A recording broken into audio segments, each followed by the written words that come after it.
السلام علیکم ورحمۃ اللہ۔ ہمارے معاشرتی نظام کا مرکز مسجد ہے۔ نبی کریم صلی اللہ علیہ وآلہ وسلم کے زمانے میں اور اس کے بعد کے زمانے میں بھی مسجد کو مرکز کی حیثیت حاصل تھی۔ کم قسمتی سے ہمارے ہاں مسجد کا جو استعمال ہے وہ صرف یہ ہے کہ ہم وہاں 5 وقت جائیں، اور 5 وقت بھی کچھ لوگ جاتے ہیں، معاشرے کے سب لوگ نہیں جاتے۔ 5 وقت ہم مسجد میں جائیں، نماز پڑھیں اور اس کے بعد واپس آ جائیں۔ اور بہت سی مسجدوں میں تو تالے لگ جاتے ہیں ایک نماز کے بعد، اور اگلی نماز سے پہلے اس تالے کو کھولا جاتا ہے۔ یہ بہت ضروری ہے کہ اگر ہم اپنے نظام کو قرآن کی بنیاد پر اور نبی کریم صلی اللہ علیہ وسلم کی اسوہ کی بنیاد کے اوپر اپنے پورے نظام کی بنیاد رکھنا چاہتے ہیں، تو ہمیں مسجد کو پھر وہی حیثیت دینی ہوگی جو مسجد نبوی کی حیثیت تھی مدینہ کے اندر۔ یعنی مسجد ایک کمیونٹی سینٹر تھی، وہاں سیاست کے مسائل بھی حل کیے جاتے تھے، معاشرتی مسائل بھی حل کیے جاتے تھے، لوگوں کے معاشی مسائل بھی حل کیے جاتے تھے۔ بلکہ آپ نے یہ بات سنی ہوگی کہ بہت دفعہ وہ لوگ جو جنگ میں قید ہو کر آتے تھے، ان کو مسجد نبوی کی ستون سے اس طرح باندھ دیا جاتا تھا کہ رسی لمبی رکھی جاتی تھی، وہ موو کر سکتے تھے، اور 3 دن کے لیے جب وہ مسجد کے ماحول میں رہتے تھے تو دعوت کا ایک لفظ سنے بغیر وہ اسلام کو قبول کر لیتے تھے، کیونکہ اسلام کا دل میں اترنا، اس کا تعلق گفتگو اور باتوں سے زیادہ عملی طور پر ایک نمونے کو دکھانے سے ہے۔ اس لیے پوری دنیا اس وقت اس بات کی پیاسی ہے کہ وہ پیغام جو قرآن کے ذریعے نبی پاک صلی اللہ علیہ وسلم کی زندگی ایک نمونے کے طور پر ہمارے سامنے ہوئی اور پھر صحابہ میں وہ منتقل ہوا، وہ پیغام کس طریقے سے پوری دنیا تک پہنچ سکے، اس کے لیے ہم کوگنیٹیولی اور ہم فلسافیکلی تو لوگوں کو کنونس کر سکتے ہیں اپنے مینوسکرپٹ کو دکھا کر، لیکن عملی طور پر جب تک ہمارے پاس ایک سگنیفیکنٹ لوگ سگنیفیکنٹ جگہ کے اندر بیٹھ کر ایک نمونے کے طور پر وہ مثالی نظام نہ دکھا سکیں، اس وقت تک لوگوں کو کنونس کرنا مشکل ہے۔ تو اس کے لیے مسجد کو ایک علاقے کا مرکز ہونا چاہیے، جہاں نماز بھی پڑھی جائے، جہاں دینی علم بھی ہو، جہاں بچے آ کر کھیل بھی سکیں، جہاں خواتین اپنے مسائل کو بھی ڈسکس کر سکیں۔ ان ادر ورڈز جو ایک کمپریہنسو کمیونٹی سسٹم ہے وہ وہاں ہو۔ الحمدللہ ہمارے ایک دوست ہیں معاذ اسلم صاحب، انہوں نے ایک انیشیٹو شروع کیا فری قرآن ایجوکیشن، اور اس پہ انہوں نے سب سے پہلے ایک بہت بڑا آڈیٹوریم تعمیر کیا، اور اس میں بہت ہی مفید قسم کے علمی کام جن کا قرآن سے تعلق ہے وہ شروع ہو گئے ہیں۔ اب ان کا جو اگلا پروجیکٹ ہے وہ ہے آئیڈیل ماسک، یعنی کہ ایک کمیونٹی سینٹر کے طور پر ایک مسجد کو بنانا جو ایک عبادت گاہ بھی ہو، جو ایک علمی مرکز بھی ہو، جہاں بچے کھیل بھی سکیں، جہاں عورتیں اپنے مسائل کو بھی ڈسکس کر سکیں، جہاں جم بھی ہو،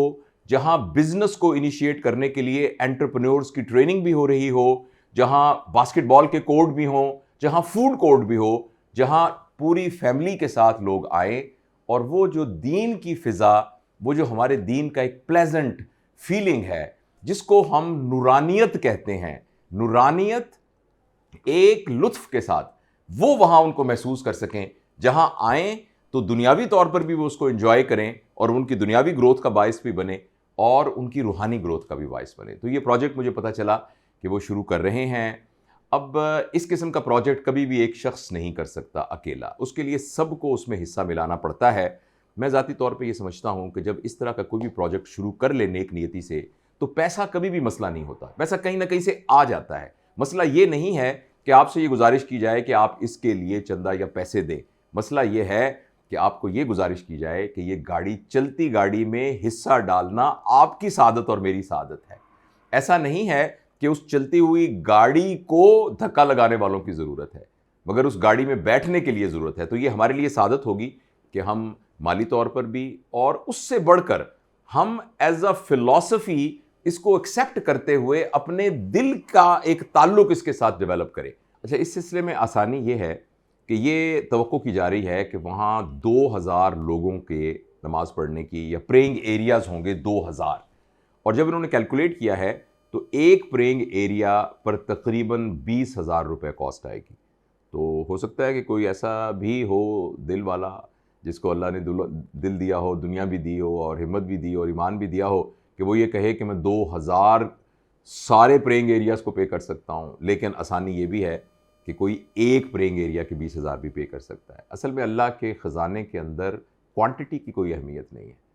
اگر کوئی ایک کھجور کا ٹکڑا بھی صدقے میں دیتا ہے اور دل کی نیت سے دیتا ہے تو یہ ہے. اس قسم کے پروجیکٹس کے بارے میں میرا یہ بہت ہی پکا یقین ہے کہ یہ پیسے کا محتاج نہیں ہوتا، لیکن ہم اس بات کے محتاج ہوتے ہیں کہ ہم اس میں کنٹریبیوٹ کریں. تو 20,000 روپے میں آپ ایک پرینگ ایریا کو کور کریں گے. تو بہرحال میں اس ویڈیو کے نیچے وہ تمام کانٹیکٹس وغیرہ ہوں گے، اور مجھے یقین ہے کہ جس طرح معاذ اسلم صاحب اور ان کی ٹیم نے فری قرآن ایجوکیشن کی بنیاد ڈال کر وہاں زبردست قسم کی ایکٹیویٹیز شروع کی ہیں، اور اسی طریقے سے جب یہ کمیونٹی ماسک یا آئیڈیل ماسک بن جائے گی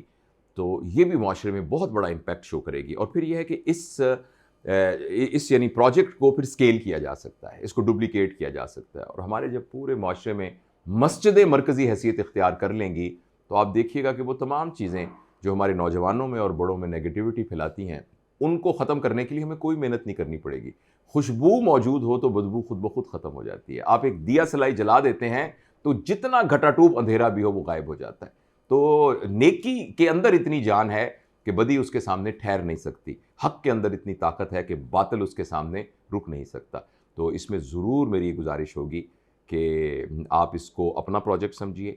اور اس میں جو بھی آپ کنٹریبیوٹ کر سکتے ہیں جس کی تفصیل سب کچھ یہ ڈسکرپشن وغیرہ میں ہوگی تو اس میں آپ ضرور حصہ ڈالیے.